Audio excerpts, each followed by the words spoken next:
Welcome to Bias Bash. I'm Lauren Green. David Letterman bid farewell to his late-night spot with a slew of celebs like Bill Murray, Jerry Seinfeld, and Tina Fey by his side. But without Letterman, are the remaining late-night hosts just too nice? Here to weigh in is Justin Duckham, senior Washington correspondent for Talk Radio News Service. Welcome, Justin. What do you mean, too nice?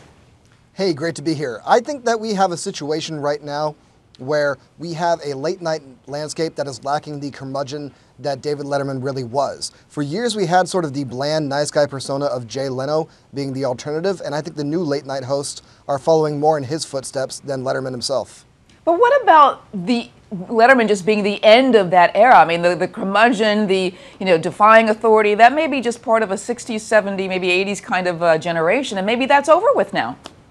I still think it's a pretty unique perspective to have on late-night TV, especially as we're losing Jon Stewart, who would naturally be sort of the successor to that attitude. And I think it was a skill that was especially unique when he interviewed politicians or other high-profile Americans and really had these sort of uncomfortable, awkward interactions. That's something that I think late night is sorely going to be lacking in the future. Yeah, well, who would be able to take that mantle then?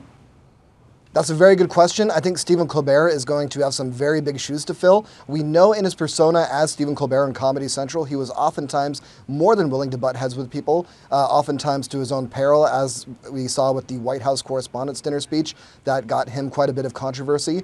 But in his own sort of interviews that he's done out of character, he sort of seemed to be sort of a nice, gentle guy, a gentleman who teaches Sunday school on weekends, somebody who, when he broke character when testifying to Congress, really spoke passionately about social issues and whatnot. Yeah. And I don't necessarily see him translating that into the sort of late night persona that we saw with Letterman. So I think he may be somebody who may just sort of join this competition that we see on late night of a bunch of guys who are trying really hard to be the nicest guy at the party. Well, it's very interesting because I've met Stephen Colbert and I get the same impression that what he is on TV in his show is like an alter ego, because it's not really who the person is that you meet. He's very, very nice. However, David Letterman, when I met him, he really kind of seemed to be the same guy, but not mean. He wasn't mean at all. He was very nice, but it was never this sort of alter ego that's on stage. It's really part of who he is, where that's not the same with Colbert.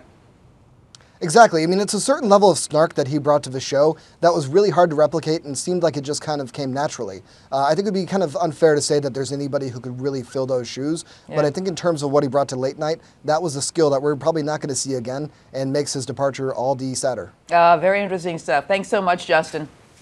Thank you. If you want to hear more media analysis on this topic and others, catch Media Buzz with Howard Kurtz at Sundays at 11 a.m. Eastern and again at 5 p.m. Eastern on the Fox News Channel. I'm Lauren Green, and thanks for watching.